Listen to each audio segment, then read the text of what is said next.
میں مبلغ بنوں سنتوں کا، خوب چرچا کروں سنتوں کا، ہو کرم بہر خاک مدینہ۔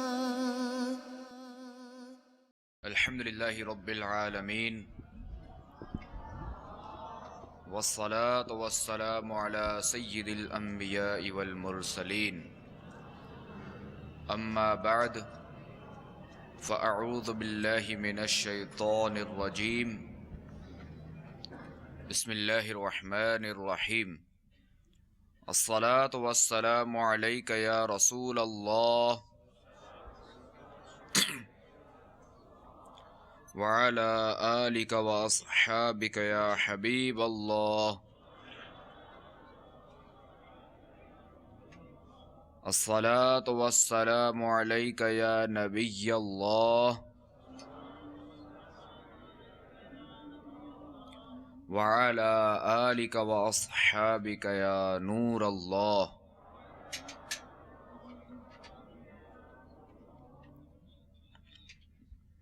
حضرت سیدنا ابی بن کعب رضی اللہ تعالیٰ عنہ نے عرض کی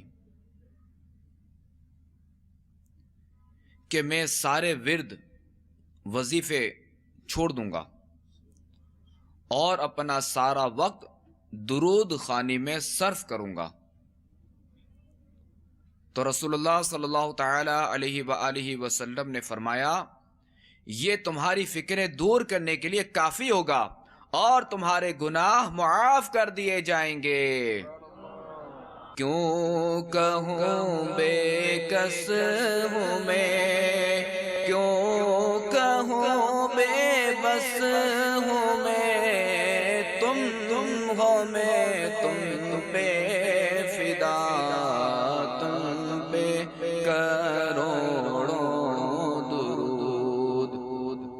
صلو علی الحبیب صلی اللہ تعالی علی محمد وعلی آلہ وصحبہ وبارک وسلم۔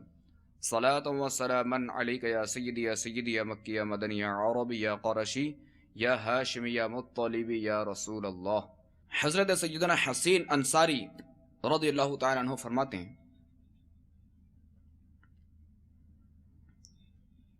کہ حضرت سیدنا طلحہ بن براء رضی اللہ تعالی عنہ بیمار ہوئے،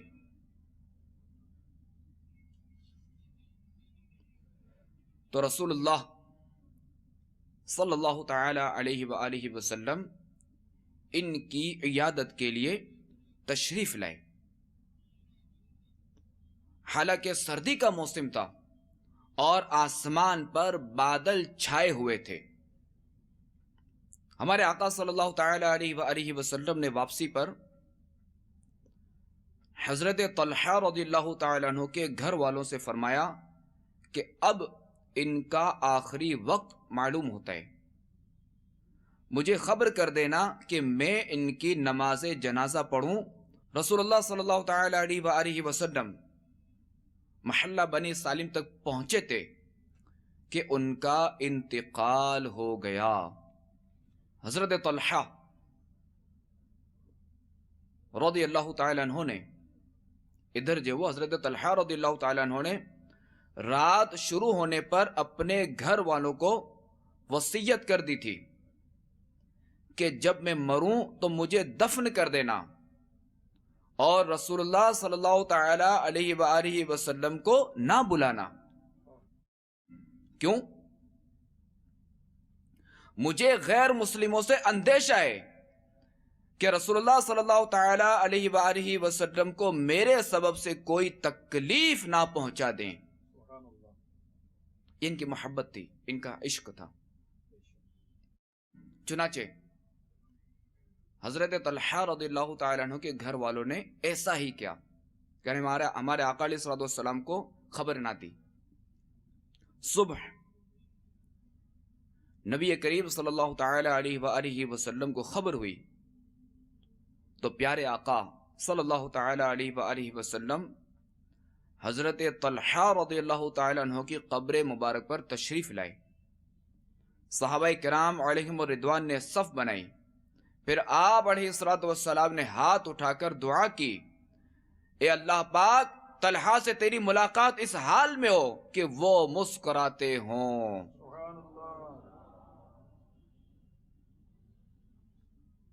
کیا شان تھی ان صحابی کی کہ جس کے لیے اللہ کے نبی یہ دعا کر دیں، ان کی قبر پر تشریف لیں تو ان کے دوبارے ہی نہیں آ رہے کہ جب مریض تھے تب بھی تشریف لے گئے اور جب اس دنیا سے چلے گئے تب قبر پر بھی تشریف لے گئے۔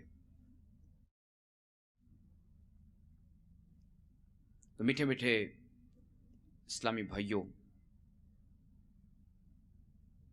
اور مدنی چینل کے ناظرین، دیکھا آپ نے کہ ہمارے پیارے آقا، غم خوار آقا صلی اللہ تعالی علیہ وآلہ وسلم سخت سردی کے باوجود اپنے پیارے صحابی حضرت طلحہ رضی اللہ تعالی عنہ کی عیادت کے لیے تشریف لے گئے۔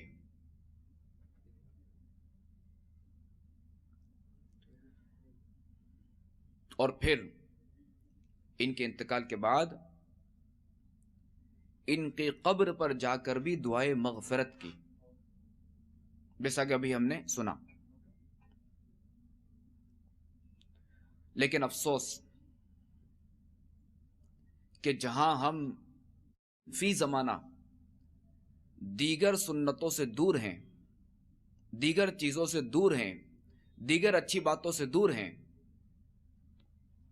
تو وہیں ہم اس پیاری پیاری سنت کی ادائیگی میں بھی سستی کا شکار نظر آتے ہیں۔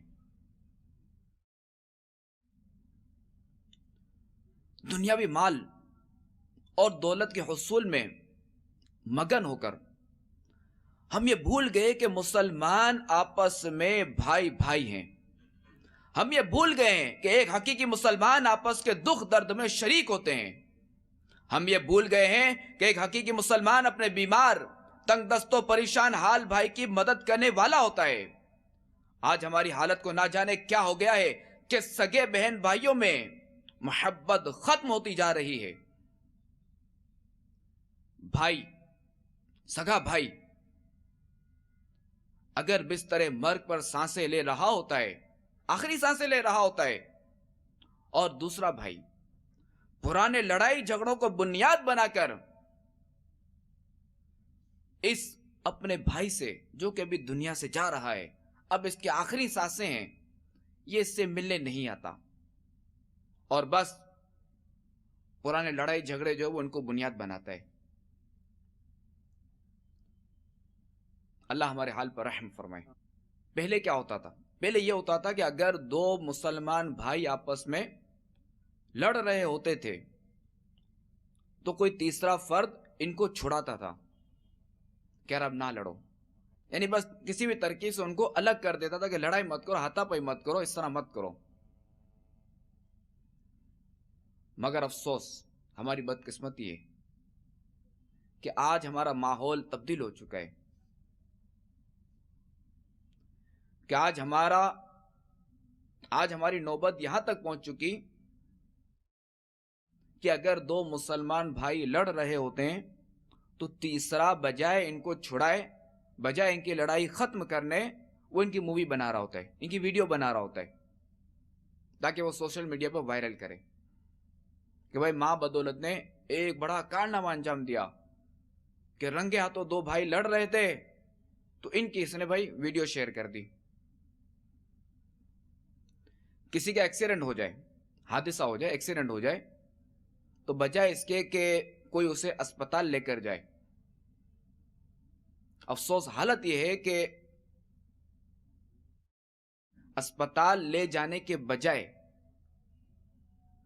اس کا جیب خالی کرنے کی کوشش کی جاتی ہے، اس کا مال نکالنے کی کوشش کی جاتی ہے، اس کا موبائل رقم وغیرہ یہ سب نکالنے کی کوشش کی جاتی ہے۔ یعنی وہ چاہے ہمارا بھائی مرے تو مرے، ہمیں اپنے مال سے مطلب ہے، حالانکہ یہ حرام ہے اس طرح لینا، شرع سے کوئی اجازت نہیں کہ بندہ یہ لے کر اور اپنے قبضے میں لے لے اور لے کر نکل جائے۔ اللہ ایسوں کو ہدایت دے۔ کاروباری مصروفیات کے باعث ہمارے پاس کسی کی عیادت کے لیے وقت نہیں. حالانکہ مریض کے گھر جا کر عیادت کرنا، اس کی دل جوئی کے لیے اس کے پاس بیٹھنا، اس کو نیکی کی دعوت دیتے ہوئے توبہ و استغفار کی ترغیب دلانا اور اس کی صحت کے لیے دعا کرنا باعث اجر و ثواب ہے. تو میرے میٹھے میٹھے اسلامی بھائیوں اور مدنی چینل کے ناظرین، الحمدللہ عز و جل ہماری خوش نصیبی ہے، ہماری خوش قسمتی ہے کہ ہم دین اسلام سے وابستہ ہیں. اللہ ہمیں اس دین پر استقامت عطا فرمائے. اور یہ ایسا پیارا دین ہے کہ یہ جاگنے سے لے کر سونے تک اور سونے سے لے کر جاگنے تک، یعنی کس طرح سونا ہے، کس طرح جاگنے کے بعد کیا کرنا ہے، کھانا کس طرح کھانا ہے، کپڑے کس طرح پہننے ہیں، پڑوسوں کے کیا حقوق ہیں، اولاد کے کیا حقوق ہیں، والدین کے کیا حقوق ہیں، کاروبار کا کیا طریقہ ہے، تجارت کا کیا طریقہ ہے، اگر آپ نوکری پیشہ ہے تو اس کے کیا احکام ہیں، اگر آپ نے سفر کرنا ہے تو اس کا کیا طریقہ ہے، کس دن سفر کرنا ہے، مسجد میں کس طرح جانا ہے، سواری میں کس طرح بیٹھنا ہے، سواری کس طرح استعمال کرنی ہے، اگر آپ نے پیدل چلنا ہے سڑک پر تو اس کا کیا طریقہ ہے. تو یہ ہمیں قدم قدم پر یہ دین ہماری رہنمائی کرتا ہے. یہ ہمارا ایسا پیارا دین ہے. تو جہاں یہ دین ہماری اتنی رہنمائی کرتا ہے تو وہیں یہ دین اسلام ہمیں حسن اخلاق کا درس دیتے ہوئے مریض کی دل جوئی اور اس کی غم خاری کے لیے اس کی عیادت کا بھی حکم دیتا ہے. اور اس دین اسلام نے ہمیں اس کے بھی آداب سکھائے ہیں. البتہ مریض کی تیمارداری یعنی عیادت سے اس کی تکلیف کم تو نہیں ہوتی، یعنی اس کی تکلیف میں کمی نہیں ہوتی بظاہر، مگر اس کا دل ضرور خوش ہوتا ہے. مثال کے طور پہ اگر کسی کے ہاتھ پر زخم ہے تو ہم نے اگر اس کی طبیعت پوچھ لی، ہم نے اس کی تیمارداری کر لی، ہم نے اس کی عیادت کر لی، تو ہماری عیادت کرنے سے، ہماری تیمارداری کرنے سے اس کا وہ زخم تو ٹھیک نہیں ہوگا بظاہر، مگر اس کا دل ضرور خوش ہوگا. اور جتنی دیر اس کا دل خوش ہوا تو اتنی دیر تک اس شخص کی اس طرف سے توجہ ہٹی.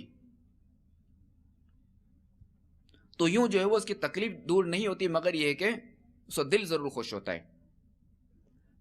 تو لہذا ہمیں چاہیے کہ اپنے رشتہ داروں کے ساتھ ساتھ اسپتالوں میں، گھروں میں موجود مریضوں کی عیادت کے لیے بھی جانا چاہیے. کہ بعض اوقات اسپتالوں میں ایسے مریض بھی ہوتے ہیں کہ جن کی خبر لینے والا کوئی نہیں ہوتا، اور وہ بیچارے حسرت بھری نگاہوں سے دوسروں کو دیکھتے ہیں. اب ہو سکتا ہے کسی دل میں یہ سوال ہے کہ ایسے کیسے ہو سکتا ہے کہ کسی کی کوئی خبر لینے والا نہ ہو؟ جی ہاں، بالکل ممکن ہے. آپ اسپتال جائیں، آپ کو لاوارث مریض ملیں گے، آپ کو لاوارث لاشیں ملیں گی. کیوں؟ ایک بندہ ہے، وہ سفر پہ نکلا، راستے میں گاڑی کا حادثہ ہو گیا. اب جب حادثہ ہوتا ہے تو ذرا کہ پتہ تو نہیں چلتا نا، بعض کا شناختی کارڈ بھی جیب میں نہیں ہوتا، کوئی علامت بھی ظاہر نہیں ہوتی، کوئی پتہ نہیں چلتا.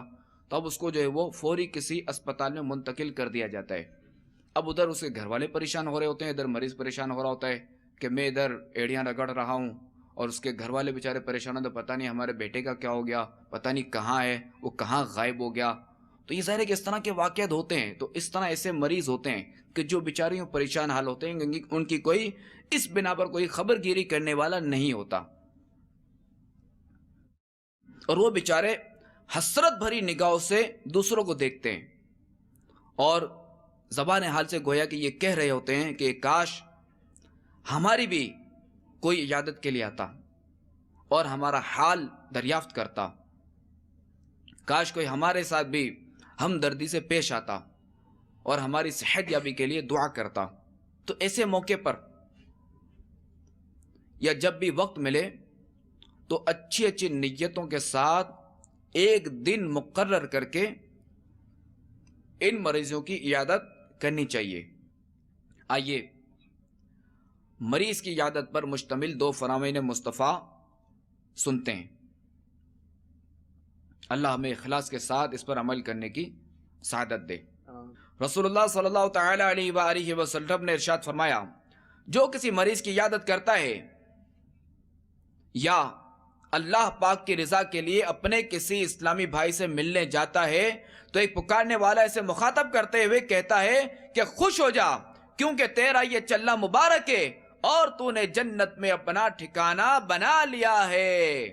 ہمارے آقا صلی اللہ تعالی علیہ وآلہ وسلم نے ارشاد فرمایا، جس نے مریض کی عیادت کی اللہ کریم اس پر 75,000 ملائکہ کے ذریعے سایہ فرمائے گا، اور اس کے ہر قدم اٹھانے پر اس کے لیے ایک نیکی لکھی جائے گی، اور اس کے ہر قدم رکھنے پر اس کا ایک گناہ مٹا دیا جائے گا اور ایک درجہ بلند کیا جائے گا۔ جب وہ مریض کے ساتھ بیٹھے گا تو رحمت اسے ڈھانپ لے گی اور اپنے گھر واپس آنے تک رحمت اسے ڈھانپے رکھے گی۔ تو میٹھے میٹھے اسلام بھائیوں اور مدنی چینل کے ناظرین، سنا آپ نے کہ مسلمان کی عیادت کرنا کس قدر باعث فضیلت ہے کہ فرشتہ مریض کی عیادت کرنے والے خوش نصیب کو جنت میں ٹھکانے کی خوشخبری دیتا ہے، اور مریض کی عیادت کرنے والے پر 75,000 ملائکہ سایہ رحمت کرتے ہیں۔ مریض کی عیادت کرنے والے کے ہر قدم پر اس کے گناہ معاف کر دیے جاتے ہیں۔ مریض کی عیادت کرنے والے پر رحمت الہی کی بارش ہوتی ہے۔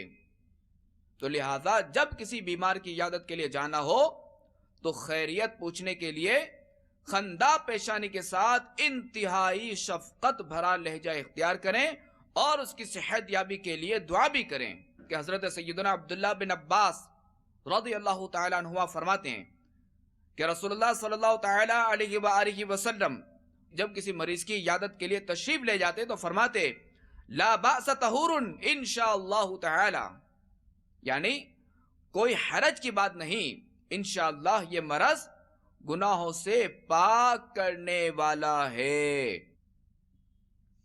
اچھا یہ یاد رہے کہ جیسا کہ میں نے عرض کی کہ جب مریض کی عیادت کریں، جب اس کی عیادت کے لیے جانا ہو تو اس کی خیریت پوچھنے کے لیے خندہ پیشانی کے ساتھ انتہائی شفقت بھرا لہجہ اختیار کرنا چاہیے۔ اب ہمارے یہاں بعض اوقات ایسا ماحول بھی دیکھنے میں آتا ہے کہ عیادت کے لیے آنے والے مریض کی دل جوئی کرنے کے بجائے اس کی پریشانی اور دل آزاری کا باعث بنتے ہیں، اور بعض اوقات مریض کی عیادت کے لیے ایک ساتھ کئی افراد آ جاتے ہیں اور اس کے سر پر کھڑے ہو کر طرح طرح کے سوالات کرتے ہیں اور بلا وجہ بیماری کی تفصیل بھی معلوم کرتے ہیں، اور بسا اوقات تو مریض سے اس طرح کے سوالات پوچھے جاتے ہیں کہ جواب میں مریض شاید جھوٹ بھی بول دیتا ہوگا، اور بعض اوقات یہ بھی ہوتا ہے کہ چونکہ ہم جا رہے ہیں عیادت کے لیے، اس کی خیر خواہی کے لیے، اس کی دل جوئی کے لیے، اب مریض سے پوچھا بھئی کیسی طبیعت ہے یا کیا مرض ہے، اب اس نے کہا کہ مجھے فلاں مرض ہے، تو اب بعض اوقات جو چھوٹنے میں بعض جو نا یہ کہہ دیتا اچھا یہ ہو گیا ہے، اب تو تمہارا بچنا مشکل ہے، ارے یہ مرض تو بڑا خطرناک ہے، ارے یہ تو یوں ہو گیا، فلاں کو ہوا تو فلاں تو مر گیا۔ اب ایسی باتیں کرنے سے کیا کہ ہم تو گئے بیچارے کی عیادت کرنے، اس کی دل جوئی کرنے کے لیے، اس کو خوش کرنے کے لیے، الٹا اس کو ہم پریشان ہم نے کر دیا اور اس کو پریشانی میں مبتلا کر دیا کہ بیچارہ اور ٹینشن میں آ گیا۔ تو ایسے کام ہمیں نہیں کرنے۔ امیر اہل سنت نے امت مسلمہ کی خیر خواہی کے پیش نظر اپنے رسالے بیمار عابد میں فرمایا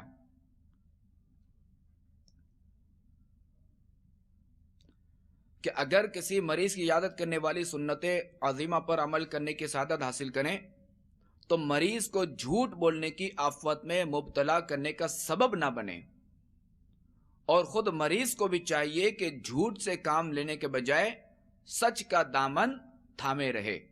یعنی ایک تو یہ کہ ہمیں کوئی ایسا سوال نہیں کرنا چاہیے کہ جس سے مریض جھوٹ بولے. اب جیسے بعض اوقات کچھ پردے کے امراض بھی ہوتے ہیں. ایسا مرض ہوتا ہے کہ جو مریض ہے نا پردے میں رکھنا چاہتا ہے, اس کو چھپانا چاہتا ہے, وہ ظاہر کرنا نہیں چاہتا. اب سامنے والا ایسا سوال کرتا ہے کہ مریض جو ہے وہ مرض بتانا نہیں چاہتا, مگر وہ بیچارہ جو ہے نا کسی اور کوئی اور مرض بتاتا ہے جو کہ وہ جھوٹ ہوتا ہے, وہ مرض ہوتا نہیں ہے اور کوئی اور بات کر دیتا ہے. تو چونکہ ہمیں اس کو جھوٹ بولنے پر مجبور نہیں کرنا, ہمیں کوئی ایسا سوال نہیں کرنا کہ وہ جھوٹ بولے. اسی طرح مریض کو بھی چاہیے کہ ابھی تو ہم یہاں بیٹھے ہوئے ہیں, اللہ ہمیں دین و دنیا کی بھلائیاں عطا فرمائے, دونوں جہاں کی برکتوں سے مالا مال فرمائے, مگر کوئی بعید نہیں کہ کب بندہ اسپتال پہنچ جائے, کب بندہ بستر پر آ جائے اور کب بندہ موت کے آغوش میں چلا جائے, کوئی پتہ نہیں. تو مریض کو بھی چاہیے کہ وہ جھوٹ بولنے سے بچے اور سچ کا دامن تھامے, سچ بول دے. اور بسا اوقات جب مریض سے پوچھا جاتا ہے کہ آپ کی طبیعت کیسی ہے, تو طبیعت ناساز ہونے کے باوجود, یعنی طبیعت خراب ہونے کے باوجود اس طرح کے جوابات ملتے ہیں. ٹھیک ہوں, بہت ٹھیک ہوں, بالکل ٹھیک ہوں, طبیعت فرسٹ کلاس ہے, A1 طبیعت ہے, کسی قسم کی تکلیف نہیں. اب جب کسی قسم کی تکلیف نہیں ہے, جب آپ کی طبیعت بالکل ٹھیک ہے, جب آپ بالکل فرسٹ کلاس ہیں, تو پھر بھائی آپ اسپتال میں کیوں بیٹھے ہیں؟ گھر چلے جائیں. خامخواہ جو ہے وہ عملے کو بھی پریشان کیا, اپنے جو ہے نا وہ مال بھی آپ خرچ کر رہے ہیں. تو سیدھی سیدھی بات ہے کہ جب طبیعت ٹھیک ہے تو کیا ضرورت ہے اسپتال میں بیٹھنے کی. اچھا کسی قسم کی تکلیف بھی نہیں ہے مریض کو, مزے میں ہوں, ذرہ برابر بھی کوئی مسئلہ نہیں ہے, ایک دم فٹ ہوں, تو اس موقع پر اس طرح کے جوابات جھوٹ میں شمار ہوتے ہیں. تو مریض کو بھی چاہیے کہ وہ اس طرح کے جوابات نہ دے. ہاں الحمدللہ علی کل حال کہہ دے, یہ کہہ دے کہ ہر حال میں اللہ تعالیٰ کا شکر ہے. اور پاؤں میں اگر تکلیف ہے, فریکچر ہو گیا پاؤں میں, تو وہ یہ کہہ دے اللہ کا شکر ہے کہ میرا ہاتھ سلامت ہے, اللہ کا شکر ہے میری زبان سلامت ہے, اللہ کا شکر ہے کہ میری آنکھیں سلامت ہیں. تو خیر اس طرح کے جوابات دینے میں کوئی حرج نہیں, جھوٹ سے کام نہ لے. اسی طرح بسا اوقات عیادت کرنے والے طبی معاملات سے لا علم ہوتے ہیں, یعنی انہیں طبی معلومات نہیں ہوتی, علاج کے حوالے سے معلومات نہیں ہوتی. تو اب ایسے موقع پر جو ہے وہ مختلف علاج, یعنی مریض کو مختلف علاج اور ٹوٹکے اپنانے کا مشورہ دیتے ہیں, یعنی نیم حکیم بن جاتے ہیں.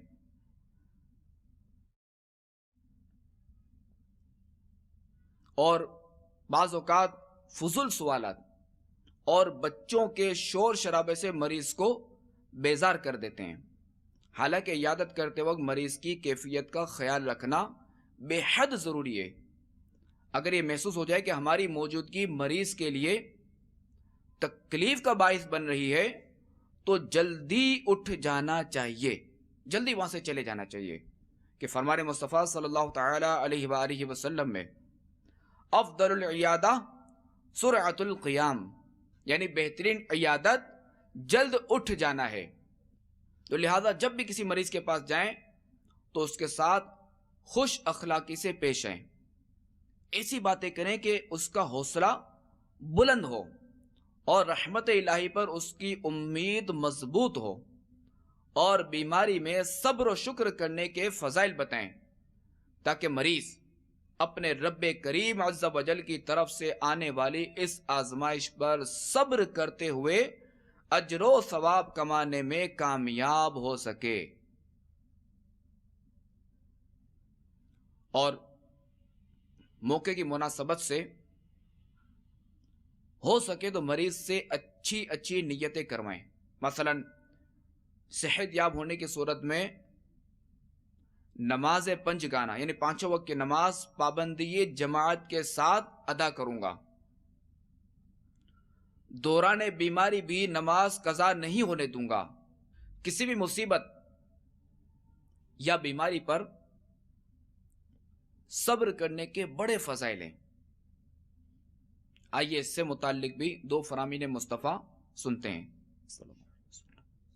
رسول اللہ صلی اللہ تعالی علیہ وآلہ وسلم نے ارشاد فرمایا، جس کے مال یا جان میں مصیبت آئی پھر اس نے اسے پوشیدہ رکھا اور لوگوں پر ظاہر نہ کیا تو اللہ کریم پر حق ہے کہ اس کی مغفرت فرما دے۔ رسول اللہ صلی اللہ تعالی علیہ وآلہ وسلم نے ارشاد فرمایا، مسلمان کو مرض، پریشانی، رنج، اذیت اور غم میں سے جو مصیبت پہنچتی ہے، یہاں تک کہ کانٹا بھی چبھتا ہے، تو اللہ رحمان اس مصیبت کو اس انسان کے گناہوں کا کفارہ بنا دیتا ہے۔ دو میٹھے میٹھے اسلام بھائیوں اور مدنی چینل کے ناظرین، معلوم ہوا کہ بیماری میں صبر کرنا بڑے اجر و ثواب کا کام ہے، اور بیمار شخص کے لیے کتنی بشارتیں ہیں کہ بیماری کے سبب گناہ معاف ہوتے ہیں، حتیٰ کہ پاؤں میں کانٹا چبھے تو وہ بھی گناہوں کا کفارہ بن جاتا ہے۔ یاد رکھیے، دنیا کے دیگر مذاہب میں بیماری کو صرف آفت اور مصیبت ہی سمجھا جاتا ہے، جبکہ دین اسلام ایسا پیارا مذہب ہے کہ جہاں صحت و تندرستی کو نعمت قرار دیتا ہے، وہی بیماریوں اور تکلیفوں کو بھی رحمت سے تعبیر کرتا ہے، کیونکہ بیماریاں جہاں گناہوں کو بخشوانے کا ذریعہ ہوتی ہیں، وہیں بعض معمولی بیماری یعنی چھوٹی سی بیماریاں مہلک امراض یعنی ہلاک کرنے والے امراض سے تحفظ کا ذریعہ بھی ہوتی ہیں۔ جیسا کہ حکیم الامت مفتی احمد یار خان نعیمی رحمت اللہ تعالی علیہ فرماتے ہیں، زکام بیماری نہیں ہے بلکہ دماغی بیماریوں کا علاج ہے، اس سے بہت سے مرض دفع ہو جاتے ہیں۔ زکام والے کو دیوانگی و جنون نہیں ہوتا، یعنی پاگل پن نہیں ہوتا زکام والے کو۔ مزید فرماتے ہیں، جسے کبھی خارش ہو اسے جزام اور کوڑ نہیں ہوتا۔ زکام اور خارش میں رب تبارک و تعالی کی بہت حکمتیں ہیں۔ فقیہ ملت حضرت مفتی جلال الدین امجدی علیہ رحمت اللہ القوی بیماریوں کے فوائد بیان کرتے ہوئے فرماتے ہیں، بیماری سے بظاہر تکلیف پہنچتی ہے، لیکن حقیقت میں وہ بہت بڑی نعمت ہے جس سے مومن کو ابدی راحت اور آرام کا بہت بڑا ذخیرہ ہاتھ آتا ہے۔ اس لیے کہ یہ ظاہری بیماری حقیقت میں روحانی بیماریوں کا ایک بڑا زبردست علاج ہے، بشرطے کہ آدمی مومن ہو اور سخت سے سخت بیماری میں صبر و شکر سے کام لے۔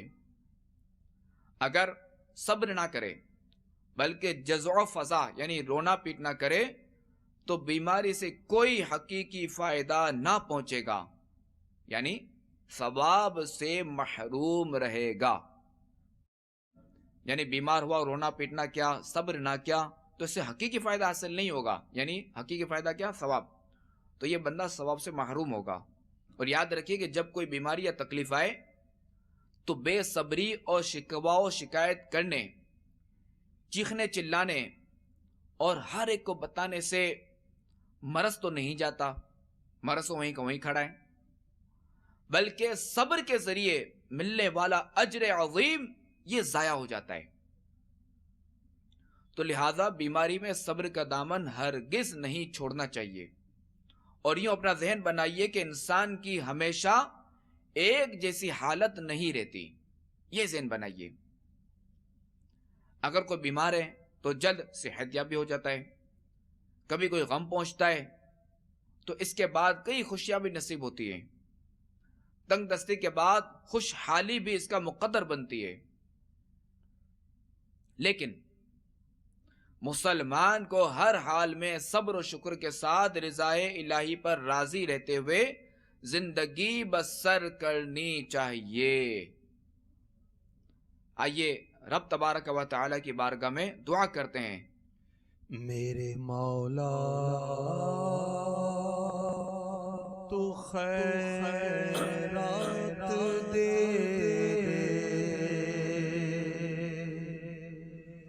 وہ بیچارے بیمار جو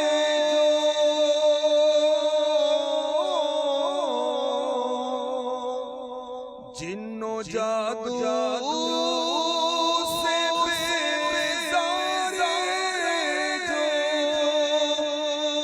جن و جادو سے بیزار ہے جو اپنی رحمت سے ان کو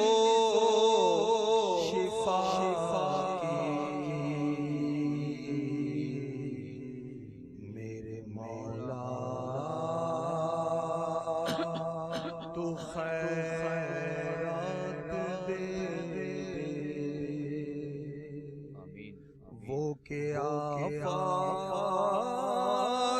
میں مبتلا ہے، وہ کہ آفات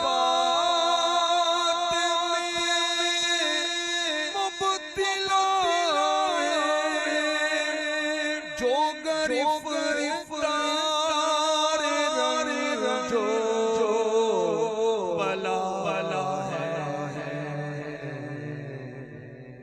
فضل سے ان کو صبر اور رضا کی،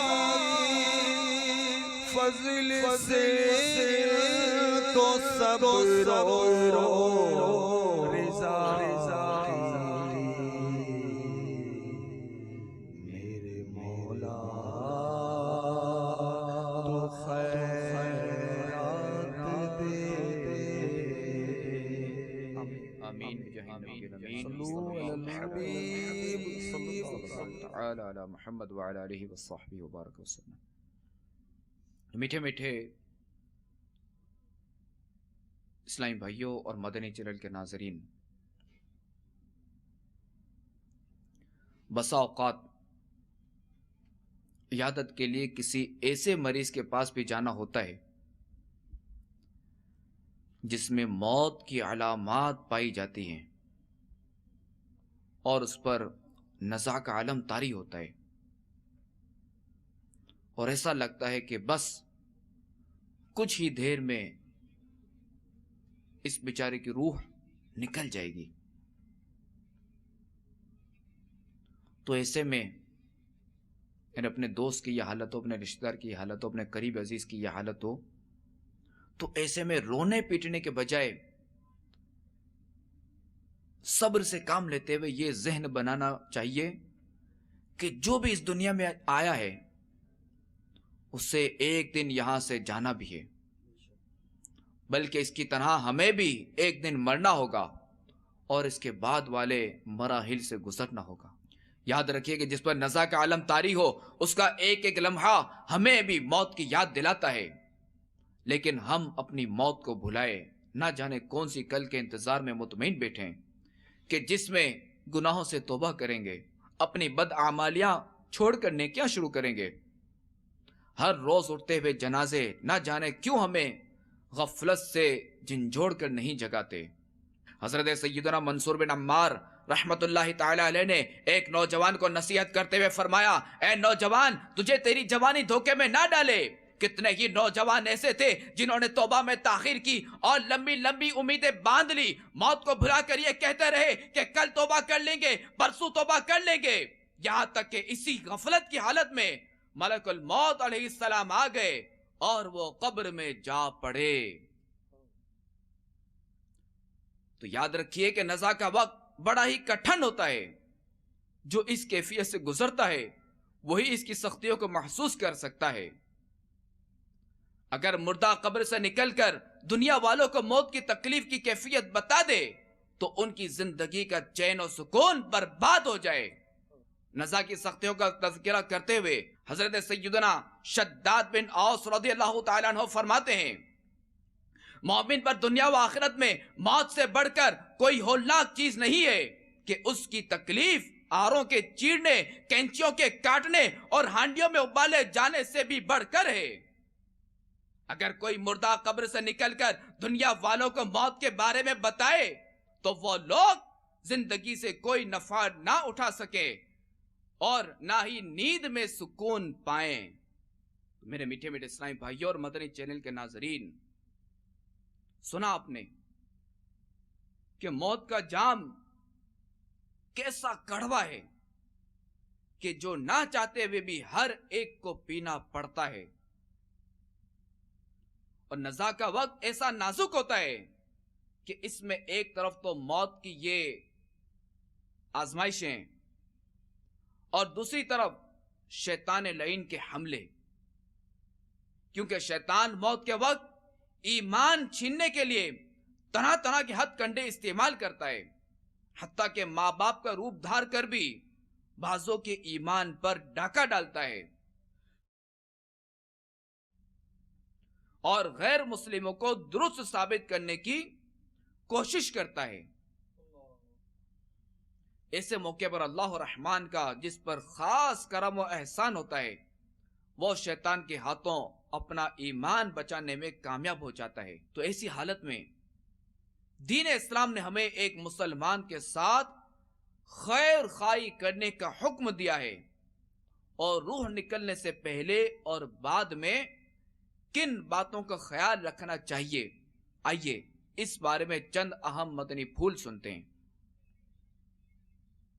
جن پر عمل کرنا نہ صرف ہمارے لیے بلکہ اس مرنے والے کے لیے بھی انشاءاللہ تعالی بہت مفید ثابت ہوگا، اور ہو سکے تو سننے کے ساتھ ساتھ اس کا تصور یوں باندھیے کہ ان قریب یہ سارا کچھ میرے ساتھ بھی ہونے والا ہے۔ آج جو کچھ میں کسی مرنے والے کے ساتھ معاملات کر رہا ہوں، بہت جلد مجھے بھی سفر آخرت کی طرف کوچ کرنا ہے۔ اللہ کرے کہ اس سے پہلے میری بھی آنکھوں سے غفلت کا پردہ ہٹ جائے اور میں بھی جیتے جی پکا نمازی بن جاؤں، اور دیگر فرائض و واجبات کی ادائیگی کے ساتھ ساتھ سنتوں کا عامل بن جاؤں، پکی اور سچی توبہ کی توفیق نصیب ہو جائے۔ اے کاش میں سدھرنے میں کامیاب ہو جاؤں۔ جب مریض پر موت کی علامتیں ظاہر ہوں تو سنت یہ ہے کہ دائیں پہلو پر لٹا کر قبلے کی طرف منہ کر دیں۔ دائیں پہلو یعنی دائیں جانب، یعنی یہ جو نا سیدھا ہاتھ جو ہے وہ نیچے دبا رہے، نیچے ہو جائے، زمین کی طرف آ جائے، یہ اوپر ہو جائے۔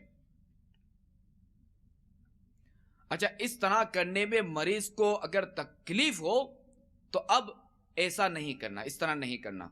قریب المرگ یعنی مرنے کے قریب ہو تو اسے تلقین کریں۔ تلقین کیا؟ یعنی اس کے پاس بلند آواز سے پڑھیں، اشہد ان لا الہ الا اللہ و اشہد ان محمد رسول اللہ۔ یہ ہم خود پڑھیں، مگر اسے پڑھنے کا حکم نہ کریں، اسے پڑھنے کا نہ بولیں۔ اچھا، اب جس نے کلمہ پڑھ لیا تو تلقین موقوف کر دیں، یعنی اب یہ کلمہ طیبہ پڑھنا، یہ جو ہے اشہد ان لا الہ الا اللہ، یہ پڑھنا موقوف کر دیں۔ اگر کلمہ پڑھنے کے بعد اس نے کوئی بات کی تو پھر تلقین کریں، کیوں کہ اس کا آخری کلام لا الہ الا اللہ محمد الرسول اللہ یہ ہو۔ اچھا، تلقین کرنے والا نیک شخص ہو، کیونکہ اس وقت نیک اور پرہیزگار لوگوں کا ہونا بہت اچھی بات ہے، اور اس وقت مریض کے پاس سورہ یاسین شریف کی تلاوت کی جائے، اور وہاں خوشبو ہونا مستحب ہے۔ کوشش کی جائے کہ مکان میں کوئی تصویر یا کتا نہ ہو۔ اگر یہ چیزیں ہوں تو انہیں فوراً نکال دی جائیں، کیونکہ جہاں یہ چیزیں ہوتی ہیں وہاں رحمت کے فرشتے نہیں آتے۔ جب روح نکل جائے تو ایک چوڑی پٹی جبڑے کے نیچے سے سر پر لے جا کر گرا لگا دیں کہ منہ کھلا نہ رہے، اور آنکھیں بند کر دیں، اور انگلیاں اور پاؤں سیدھے کر دیں۔ اچھا، یہ کام اس مرنے والے کے گھر والوں میں وہ شخص کرے جو زیادہ نرمی کے ساتھ کر سکتا ہو، یعنی جس کی زیادہ قربت ہو. جیسے باپ ہے تو اس کا بیٹا کرے، بیٹا ہو تو اس کا باپ کرے. تو میرے میٹھے میٹھے اسلامی بھائیوں اور مدنی چینل کے ناظرین، اگر کبھی ایسا موقع آئے کہ ہم اپنے عزیز اور رشتہ دار، دوست و احباب یا کسی بھی مسلمان کو اس کیفیت میں پائیں تو ان مدنی پھولوں پر عمل کرنے میں ہرگز سستی سے کام نہ لیں کہ ہماری تھوڑی سی توجہ انشاءاللہ عز و جل مرنے والے کے لیے نجات و مغفرت کا سبب بن سکتی ہے. بالخصوص مرنے والے کو کلمہ طیبہ کی تلقین تو ضرور کرنی چاہیے کہ حدیث پاک میں مرتے وقت کلمہ پڑھنے والے کے لیے جنت کی بشارت ہے. چنانچہ حضرت سیدنا معاذ بن جبل رضی اللہ تعالیٰ عنہ فرماتے ہیں کہ رسول اللہ صلی اللہ تعالیٰ علیہ وآلہ وسلم نے فرمایا، من کان آخر کلامہ لا الہ الا اللہ دخل الجنہ، یعنی جس کا آخری کلام لا الہ الا اللہ ہو وہ جنت میں جائے گا.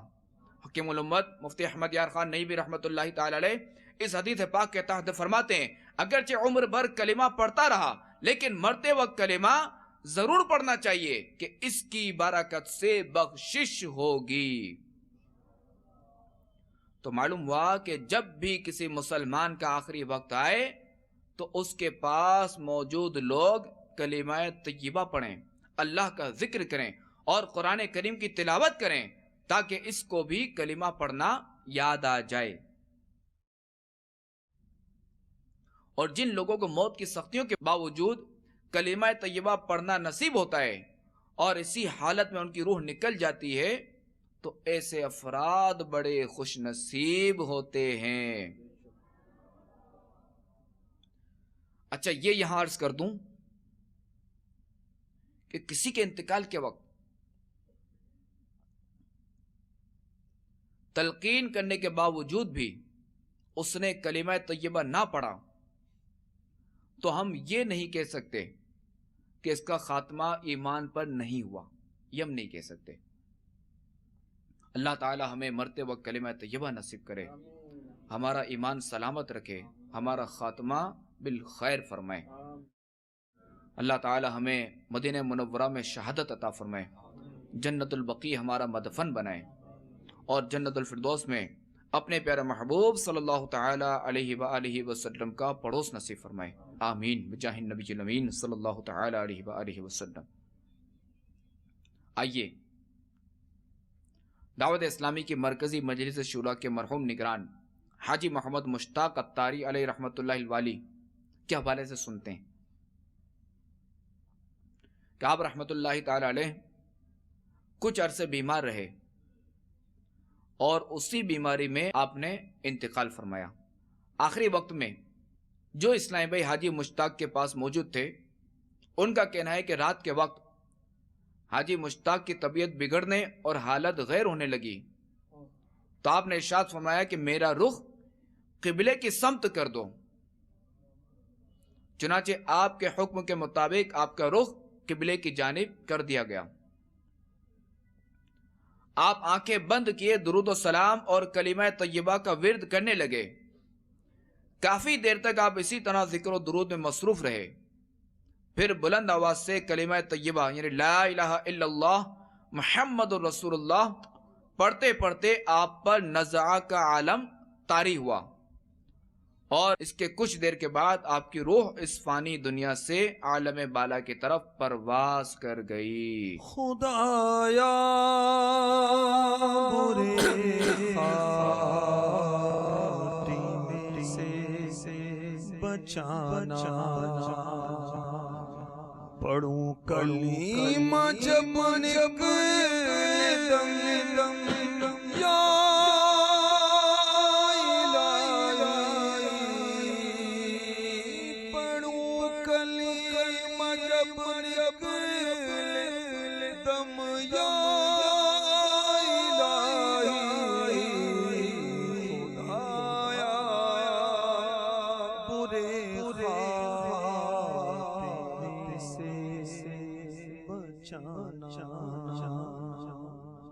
صلو علی الحبیب صلی اللہ تعالی علی محمد وعلی آلہ وصحبہ وبارک وسلم۔ میٹھے میٹھے اسلامی بھائیوں اور مدنی چینل کے ناظرین، گناہوں سے بچنے،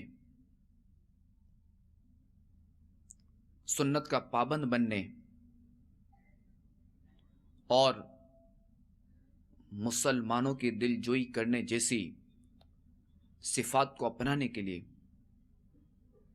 دعوت اسلامی کے مدنی ماحول سے وابستہ ہو جائیے اور 12 مدنی کاموں میں بڑھ چڑھ کر حصہ لیجیے۔ 12 مدنی کاموں میں سے ایک مدنی کام ہفتہ وار سنتوں بھرا اجتماع بھی ہے۔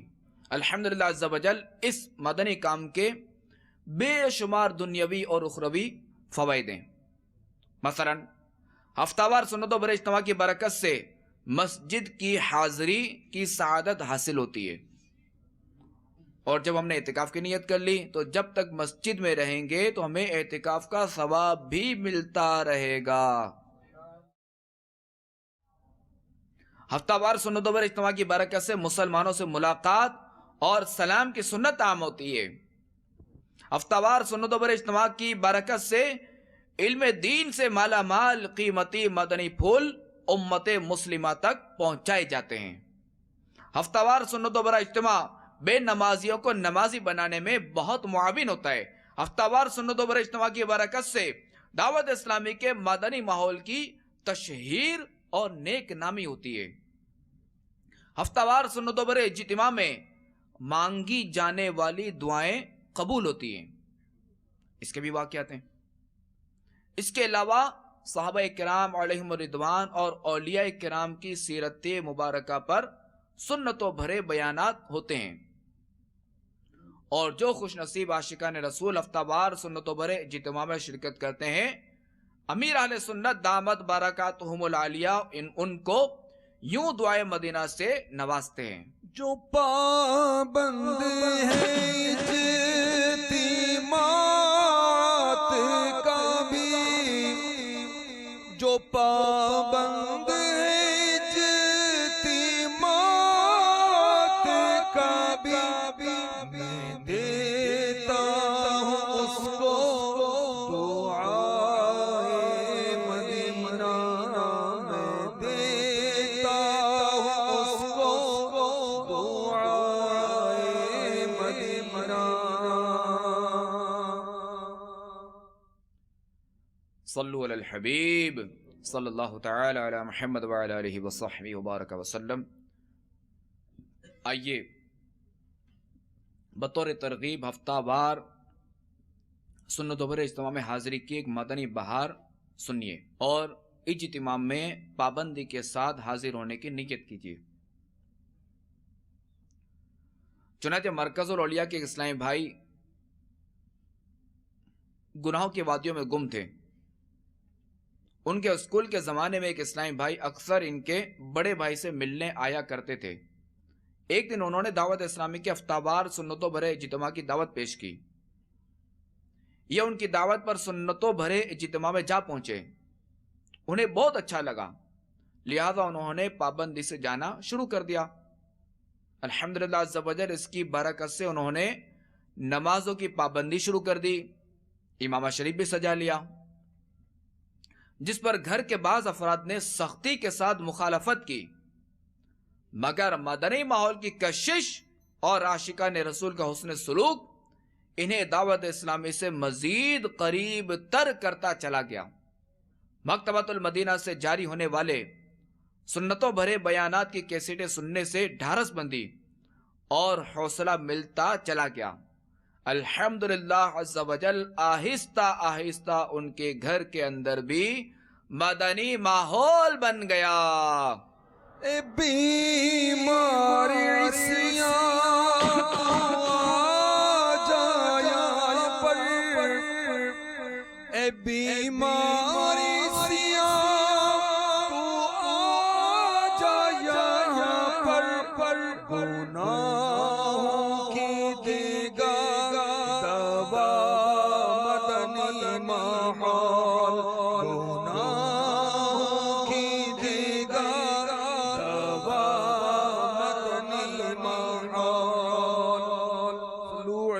الحبیب محمد وعلی آلہ وصحبہ وبارک وسلم. میں مبلغ بنوں سنتوں کا